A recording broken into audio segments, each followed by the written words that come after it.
Maria de Nazaré. É importante a gente dizer que há o que se distinguir daquilo que é lenda e verdade na história de Maria de Nazaré. É bem verdade que nós temos sobre ela referências apenas muito esparsas, o que é um grande desafio para que nós possamos lidar com as suficientes informações que nós dispomos nesse momento sobre um vulto tão importante, não apenas para a história, mas para as nossas vidas e para a constituição do próprio cristianismo. Muitas vezes nós temos essa angústia de saber muito mais detalhes, o que não raro acaba nos afastando daquilo que é verdadeiramente essencial. E então, para começar, cumpriria nos perguntar o que é essencial na vida e na história de Maria de Nazaré, e o que fez dessa mulher a responsável por ser encarregada por uma missão nobilíssima e, não obstante, tão difícil. Sempre quando nós falamos sobre as mulheres do Evangelho em generalidade e na figura de Maria Santíssima em especial, a gente precisa se lembrar a figura da mulher na sociedade hebraica. A sociedade hebraica, como não é segredo para ninguém, ela era mais patriarcal do que as outras sociedades no mesmo intervalo temporal, como por exemplo a sociedade egípcia, conforme está lá no livro de Êxodo. Para a Torá, a mulher tinha um papel muito especial de esteio do lar. Então a mulher era a representação da feminilidade, da doçura, da paciência, do profundo amor. Era ela que ensinava as primeiras letras, sobretudo dos textos sagrados, para os filhos, e que abria as portas do seu coração, inclusive para o desenvolvimento cognitivo. O que hoje a gente sabe, através das escolas psicológicas e até da própria pedagogia, o quanto o envolvimento afetivo pode ser fundamental no desenvolvimento cognitivo das crianças. Então, naquela época, não obstante essa missão nobilíssima, a gente vê que as mulheres casadas eram sustentadas por seus maridos. Então, a figura da emancipação da mulher, do seu empoderamento, ainda eram discursos um tanto quanto inexistentes naquela sociedade. E as mulheres solteiras fatalmente eram sustentadas por seus pais. Não por outra razão, as mulheres se casavam, inclusive muito jovens, não raro na adolescência. A mulher, muitas vezes, ela não tinha direito a um nome completo. Qual o nome completo de Maria de Nazaré? Ela sempre precisava de uma referência de quem ela era filha, de quem ela era esposa ou de que região ela provinha. De acordo com o Novo Dicionário da Bíblia, um compêndio excepcional, produto do estudo de dezenas de teólogos, organizado por J.D. Douglas sobre questões bíblicas, Maria de Nazaré, o termo Nazaré aponta para a sua origem, não exatamente onde ela nasceu, mas onde ela viveu boa parte da sua infância, a cidade de Nazaré. E o nome Maria é uma forma helenizada no nome hebraico Miriam, ou Miriá, que significa irmã de Moisés, e que alguns teólogos acreditam que também tem a ver com o vocábulo Marie, egípcio, que significa amada. Seja qual for o nome específico que demos a Maria, ela é a mãe de nosso Senhor Jesus. É assim que nós a conhecemos. E a nossa informação acerca dela se confina inteiramente às narrativas constantes sobre a infância do Cristo, notadamente nos evangelhos de Mateus e de Lucas. Quando foi feito o anúncio angélico do nascimento de Jesus, Maria estava vivendo em Nazaré da Galiléia e estava noiva de um carpinteiro chamado José. Todos nós já conhecemos um pouco dessa história. E Lucas, que para quem ainda não sabe, na obra Paulo e Estevão pelo Espírito Emmanuel, que é o grande bastidor, de todas essas cenas do cristianismo primitivo, a gente tem a informação que quando Paulo de Tarso esteve preso em Cesareia, pede a Lucas que recolha lá em Éfeso, onde Maria de Nazaré ainda vivia com João Evangelista, as informações dela a respeito da infância de Jesus com mais detalhes, fatos que vão ser impressos e redigidos no Evangelho de Lucas, que na verdade é o Evangelho de Maria. Então Lucas nos informa que José era de descendência, da mesma descendência de Davi. E embora nenhuma menção seja feita sobre a linhagem de Maria, é possível que ela tenha vindo da mesma linhagem. especialmente se, conforme parece, é provável que a genealogia do Cristo deve ser traçada a partir de sua mãe. E Lucas registra que Maria, grávida, visitou sua prima Isabel e que aparentemente ela não acompanhava ele nas suas viagens. E aí a gente já pode imaginar o coração maternal compungido, constrangido de saudades, esperando o retorno do seu filho. As suas viagens missionárias, onde ele se negava, ao máximo de conforto para poder espalhar as suas mensagens de esperança, de renúncia e de profundo amor a todas as gentes.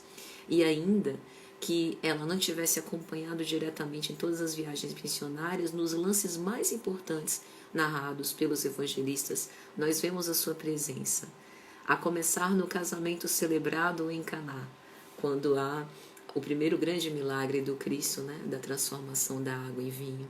O termo usado, inclusive, por Jesus em muitas passagens, Ginai, que significa mulher, que para a nossa cultura pode ser até um pouco áspero, até um pouco indiferente, sem afetividade. Pelo contrário, na cultura hebraica denota um profundo respeito e fidelidade do nosso Senhor pela origem espiritual, acima dos laços de família. É como se ele, mais do que ninguém, tivesse dignificado a missão daquela santa mulher. Nós encontramos Maria em diversos momentos, e talvez um dos momentos mais dolorosos que a gente se lembre seja dela aos pés da cruz do Salvador, quando ela e o discípulo amado, João Evangelista, foram confiados um ao outro pelo Senhor. Mulher, eis aí o teu filho. Filho, eis aí a tua mãe. Uma única outra referência explícita de Maria no Novo Testamento está em Atos, no capítulo 1, quando Lucas, mais uma vez, que é quem escreve nessa reportagem da vida e Atos dos Apóstolos, inclui-na entre aqueles que perseveravam unânimes em oração, mesmo após a morte e ressurreição do Cristo. No texto que vai dizer que todos entravam no cenáculo, que habitavam Pedro, Tiago, João, André, Filipe, Tomé, dentre outros, todos perseveravam unanimemente em oração, assim como as mulheres, Maria, mãe de Jesus, e os seus irmãos. Então nós devemos estar contentes em pelo menos notar a profunda humildade dessa mulher, a sua obediência a Deus e a óbvia devoção de Maria a Jesus. Talvez não entendendo em profundidade ainda todas as repercussões do seu messianato, mas amando profundamente esse filho.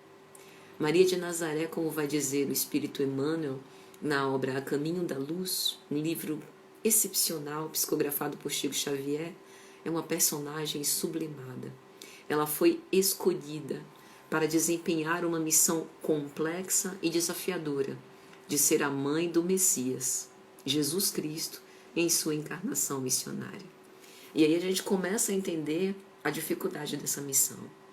Emmanuel nos narra a preparação da espiritualidade quando chegou o tempo previsto para a vinda do Cristo. O clima psíquico da Terra se alterou. Imersos no magnetismo espiritual de Jesus, a Terra passou a ser tomada por um clima de pacificidade, de calmaria, num conúbio com a natureza antes nunca visto. Ele vai nos narrar que as entidades angélicas do sistema solar se movimentavam nas proximidades da Terra, adotando todas as providências da vasta e generosa importância da sua missão, porque o planeta nunca mais seria o mesmo. E a gente fica imaginando a presença de todos esses anjos celestes, encarnados e desencarnados, fazendo esta presença para que nós pudéssemos preparar o solo dos nossos corações para receber essa mensagem de bondade e de magnanimidade. E que, além disso, todos os instrutores e os precursores do Cristo, aqueles mais imediatos e os seus auxiliares divinos, também estavam sendo preparados, todos em missão para auxiliar o Messias nessa sua grande missão de libertação pelo amor total. E qual é a missão da maternidade?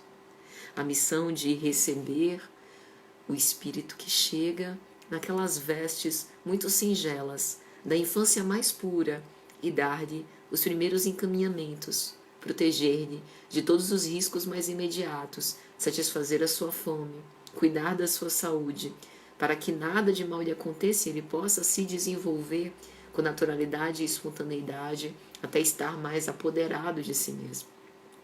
E ao lado disso, o imenso amor, a imensa dedicação que ela testemunha. Então, todos, e em especial Maria, como a auxiliar por excelência, prontificavam-se a exercer cada qual a sua missão, para que tudo transcorresse dentro do necessário, em prol da humanidade terrestre. Cada colaborador havia se preparado adredemente para o feito.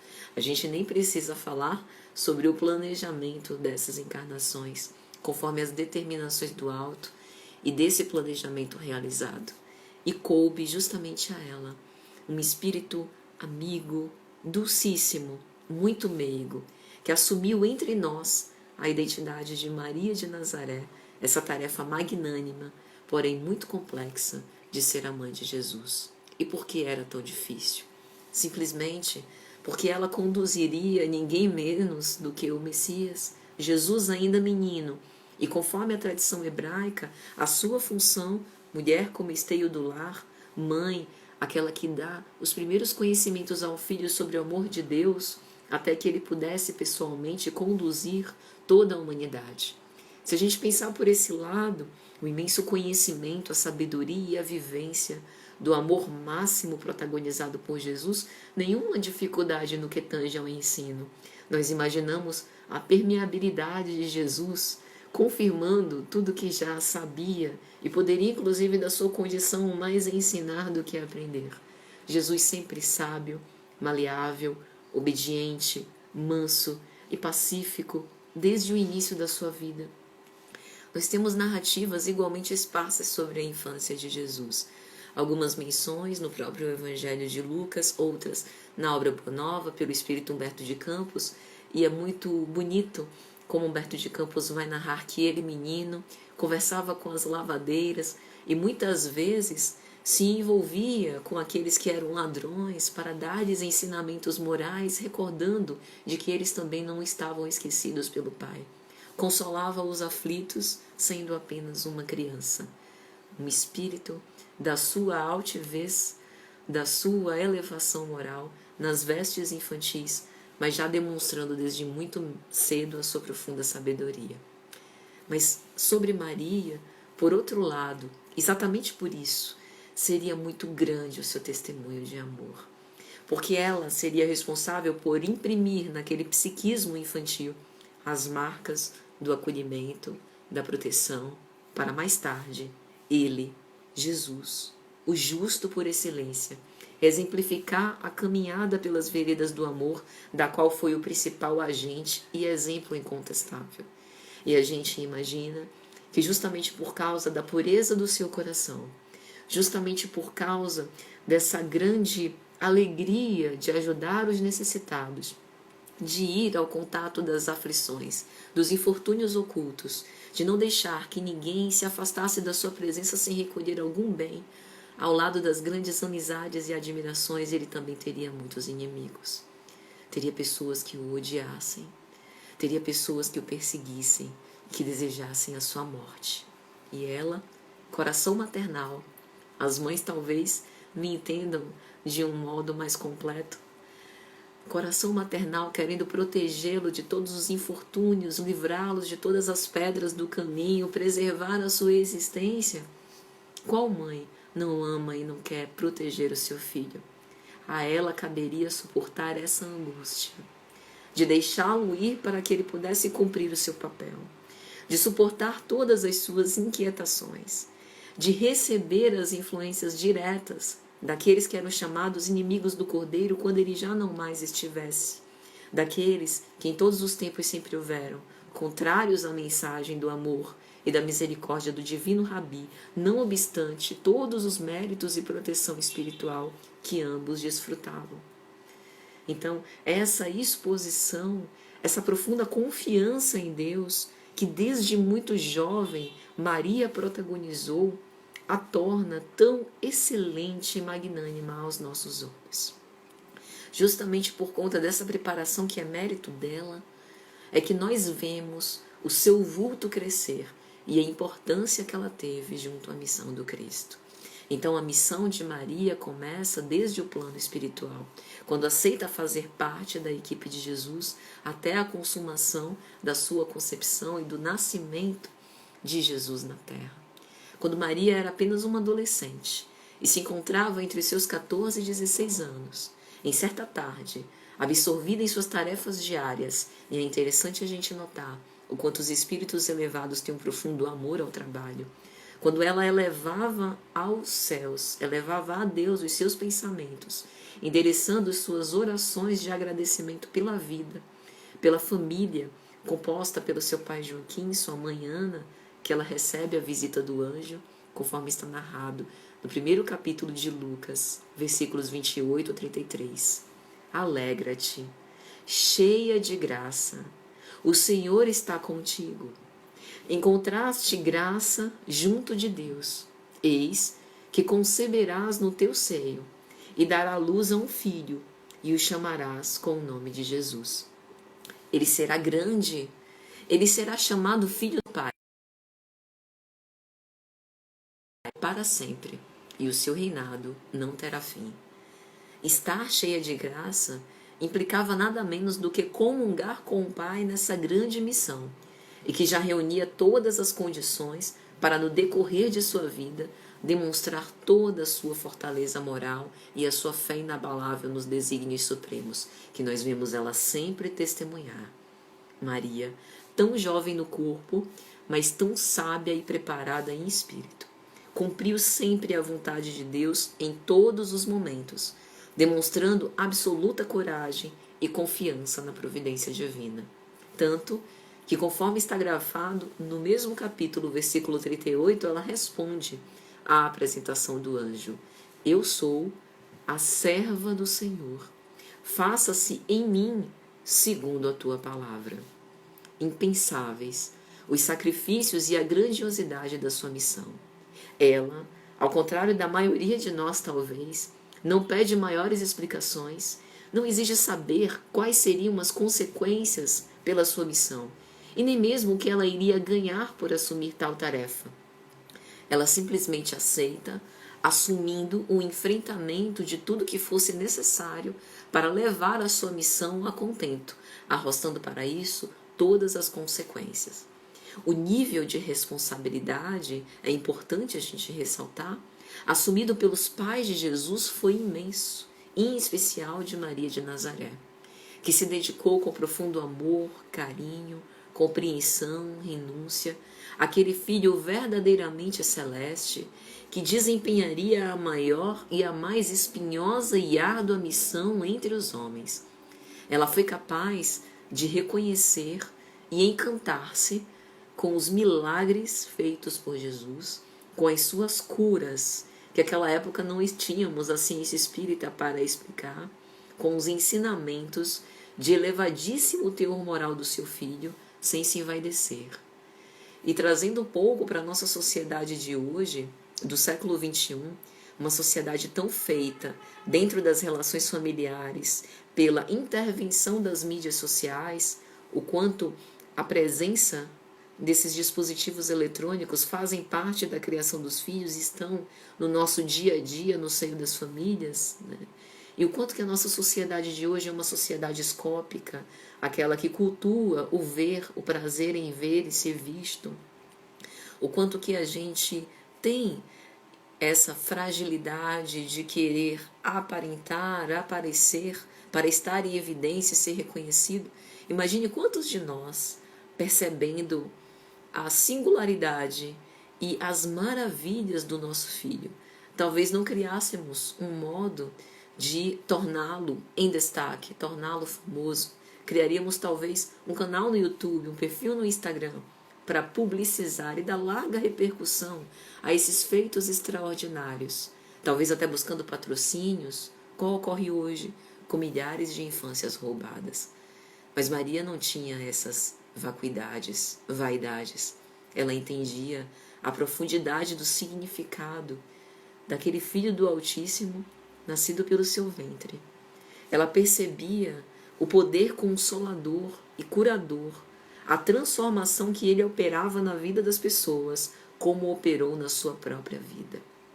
Maria sofre profundamente pelas dores do seu filho, pela incompreensão do abandono de todos, sobretudo dos apóstolos mais próximos, porém, sem odiar, antipatizar ou criar animosidades por quem quer que fosse, entendendo que aquela seria a espada que transpassaria sua alma, como advertiu Simeão, e está no livro de Lucas, capítulo 2. Não sei se todos lembram dessa passagem, mas Jesus, ainda um menino, foi levado ao templo como cabia. Então o texto de Lucas conta que havia em Jerusalém um homem cujo nome era Simeão, era um homem justo e temente a Deus, que estava esperando a vinda da consolação de Israel, e o Espírito Santo estava sobre ele. Era um homem inspirado. E lhe fora revelado pelo Espírito Santo que ele não morreria antes de ter visto o Cristo do Senhor. E, pelo Espírito, foi ao templo, e quando Maria e José trouxeram o menino Jesus para com ele procederem segundo o uso da lei, ele toma Jesus, ainda menino, em seus braços, louva a Deus e diz: agora, Senhor, podes despedir o teu servo, segundo a tua palavra, pois os meus olhos já viram a salvação, a qual preparaste perante a face de todos os povos, luz para iluminar as nações e para a glória do teu povo de Israel. E José e sua mãe se maravilharam das coisas que ele dizia. Simeão novamente os abençoa e agora, direcionando-se a Maria, vai lhe dizer: este é posto para a queda e elevação de muitos em Israel, e para sinal que é contraditado, em algumas traduções, e para sinal de contradição, e uma espada transpassará também a tua própria alma, para que se manifestem os pensamentos de muitos corações. Ou seja, depois de um profundo tributo, de amor, de elevação espiritual, da verdadeira missão de Jesus, e a gente pode imaginar do regozijo de Maria e José por conta disso, vem a notícia dos sofrimentos, da dificuldade dessa missão. E qual seria essa espada que transpassaria a alma, que transpassaria o coração de Maria de Nazaré? Os infortúnios que a aguardavam por conta das perseguições, da prisão, da flagelação do seu filho, até a crucificação como pena de morte. E não conseguir, não ter a quem recorrer. Um advogado de defesa que pudesse prezar pela sua inocência. Ela se submete irrestrita e incondicionalmente aos desígnios celestes, enquanto muitas vezes nós nos colocamos na condição de ferrenhos acusadores, contraditores, indignados, inconformados, com as crianças mimadas, fazemos birra, batemos o pé, damos de ombro, desistimos. Maria se entrega. É por isso que na prece inicial nós pedimos inspiração e sutileza para poder tratar Maria de Nazaré, porque racionalmente é impossível entendê-la. Só é possível alcançá-la minimamente pelo sentimento, pela intuição. Porque as nossas analogias humanas são muito pobres para alcançá-la. É alguém que tem uma profunda confiança no Pai, que é alicerçada pela sua própria fé inabalável, que sofreu sem se revoltar em momento algum, que preocupou-se muito mais em buscar o Filho amado para ofertar-lhe a sua presença amorosa, tentando amenizar as suas dores, os sofrimentos atrozes pelos quais passava, do que de desestimulá-lo à tarefa, como seria humanamente pensável para qualquer um de nós.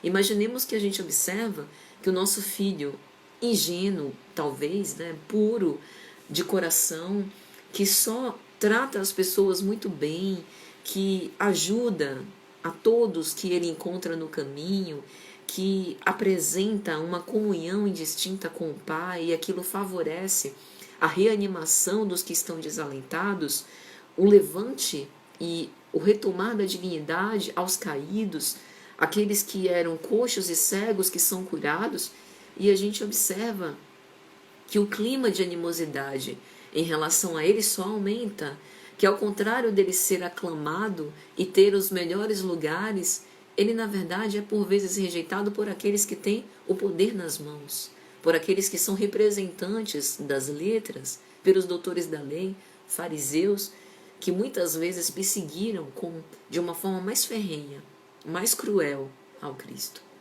Então, qual mãe não diria a ele para talvez repensar aquela conduta que talvez não valesse a pena?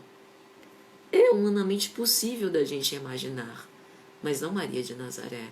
O seu exemplo de fé e o amor a Deus acima de todas as coisas compreendia e deve também inspirar a todos nós aos enfrentamentos, guardadas as devidas proporções, para as nossas dificuldades da vida, para os obstáculos que se apresentam em nosso caminho, com esperança, fé e coragem, porque nós sabemos que nós não estamos desamparados pela misericórdia infinita. E embora o próprio Cristo nos envolva e nos acolha em sua paz e no seu amor, nem Ele pode fazer o nosso trabalho para educar e fomentar o crescimento, e Ele não nos retira as oportunidades de aprendizagem com vistas à renovação interior e aos padrões de amor e luz que nós precisamos atingir. Tomando assim uma comparação, do nosso dia a dia, talvez, hoje, quando um filho se ausenta para trabalhar em outra cidade ou por divertimento, quantas mães não ficam extremamente preocupadas, muitas vezes sem conseguir dormir, aflitas por um telefonema, uma mensagem para dizer que está tudo bem.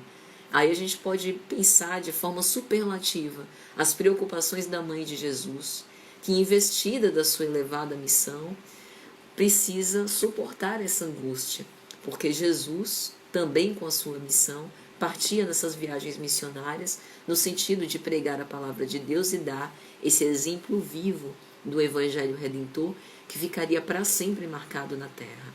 A ausência de notícias também torturava, afligia, embora ela nunca esmorecesse na sua fé e jamais exigisse o que quer que fosse. Mas o importante ensinamento de Maria: toda aquela que assume a função de mãe, inevitavelmente irá se preocupar com os filhos, desejando vê-los bem, em paz e felizes. Então é preciso compreender que cada espírito tem a sua trajetória, tem as suas necessidades individuais, e não há mesmo como afastar ou eliminar todos os obstáculos do caminho dos próprios filhos. A verdadeira educação, unida ao amor, é vinculada à liberdade e respeita a tarefa individual de cada espírito imortal. Por mais que nós amemos os nossos filhos, e justamente por isso devemos deixá-los ter as suas experiências, e devemos sobretudo saber que às vezes muito pouco ou quase nada nós podemos fazer por eles. Mas onde a nossa presença não se estabeleça ou nossas palavras não possam ser ouvidas, a prece endereçada a Deus sempre chega, rogando ao Pai maior que os nossos filhos, que não são nossos, mas são de Deus, conferidos por empréstimo para o encaminhamento, possam ser iluminados e protegidos, e rogar que eles possam escolher o bom caminho. Quando eu digo que nós, em geral, quase nada, ou muito pouco podemos fazer pelos nossos filhos, bem se vê que falo sobre a fase da emancipação, porque no período da infância é a nossa missão imprimir no psiquismo infantil todas as orientações, não apenas faladas, mas sobretudo agidas, para essa educação moral tão importante para a formação psicológica desse ser espiritual que reencarna. Mas no caso de Maria, as perseguições do Cristo atingiam diretamente o seu coração cuidadoso e maternal. Imaginemos toda a raiva, a inveja, o rancor, o medo farisaico e também romano, porque os romanos, eles tinham um preconceito, inclusive até maior do que os fariseus, de que o miserável é miserável, o escravo é escravo e o patrício é patrício, achando que essa mistura, né, colocada pela fraternidade universal de amar a todos indistintamente, seria um grave prejuízo para os seus interesses e conveniências, sobretudo financeiros. Então, o medo farisaico e romano de perder posições de vantagem material perseguiram não apenas Jesus, flagiciaram e mataram, mas também foi matando aos poucos essa mãe tão desvelada e dedicada. E foi com sofrimento e dor a retribuição de toda a sua dedicação e esforço, despendido pelo Mestre Jesus. A cena da crucificação, em que uma mãe se vê rendida perante a injustiça, é emocionante demais.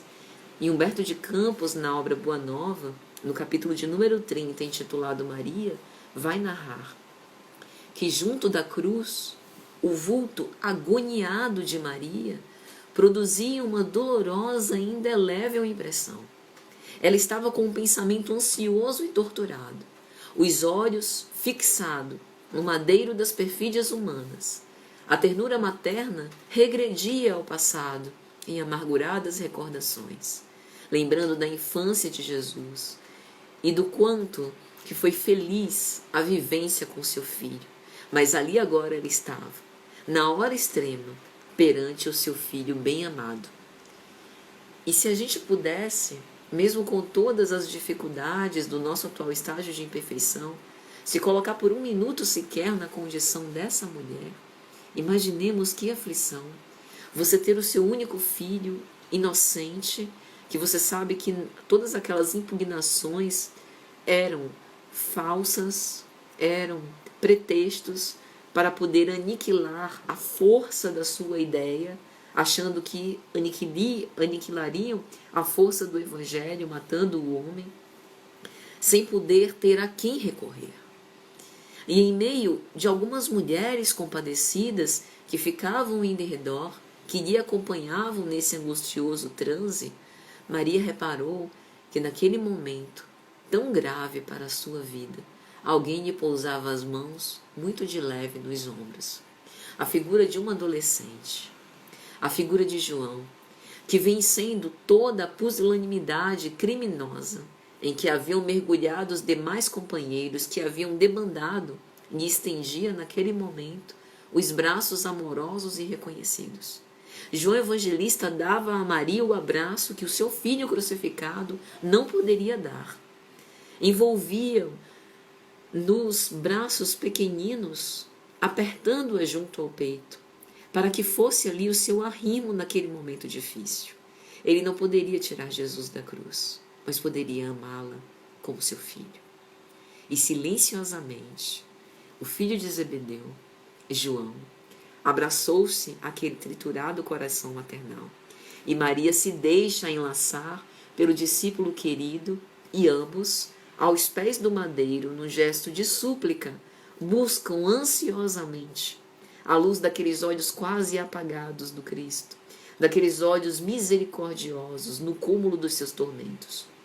E foi aí que a fronte do divino supliciado se moveu vagarosamente, revelando perceber a ansiedade daquelas duas almas em extremo desalento.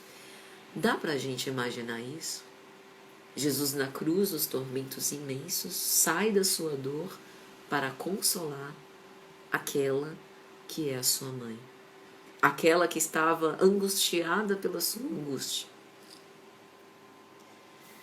E nesse momento, a entrega dos corações e nos braços de João para que fosse a mãe de toda a humanidade.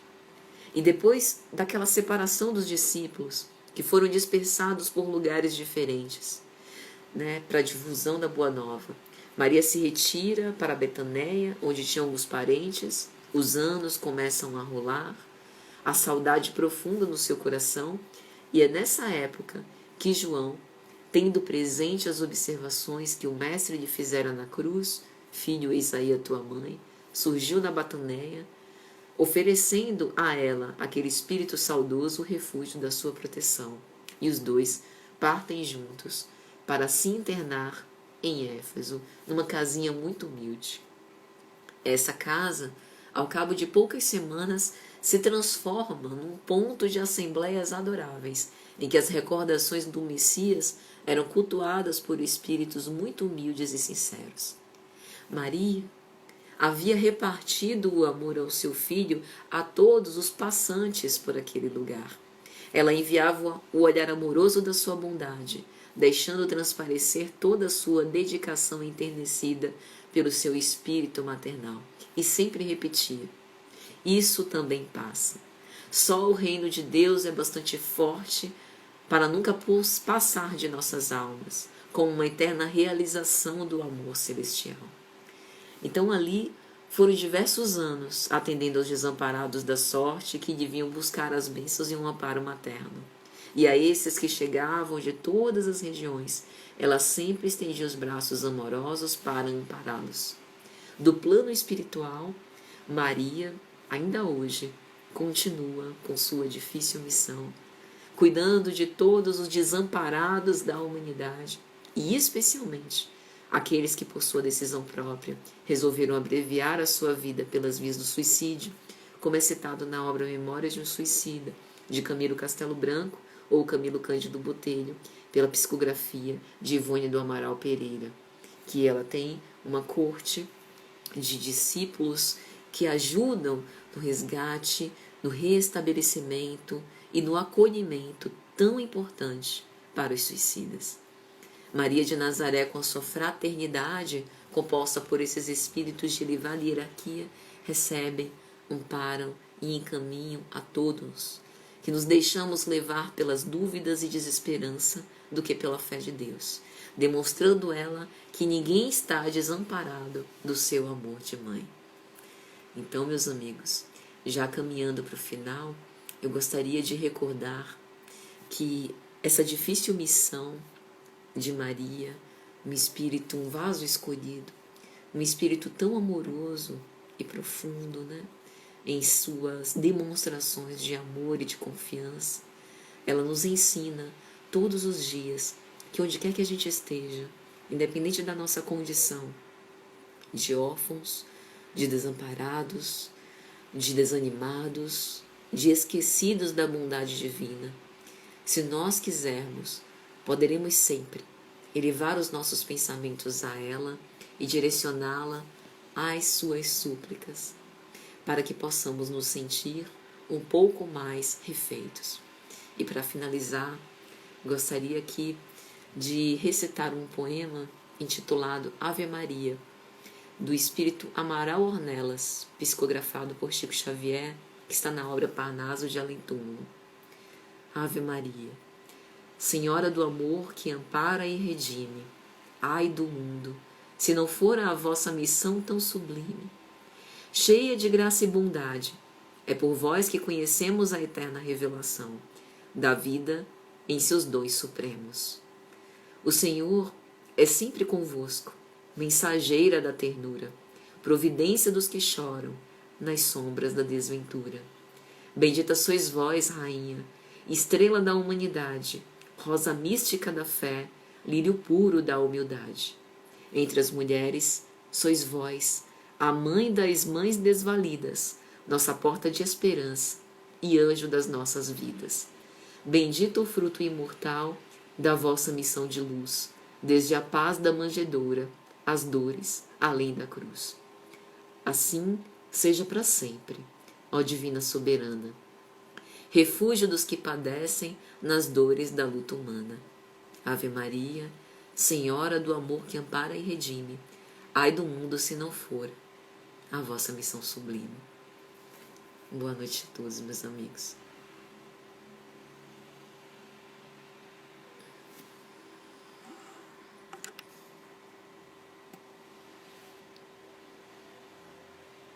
O Adriano, acho que tá fechado.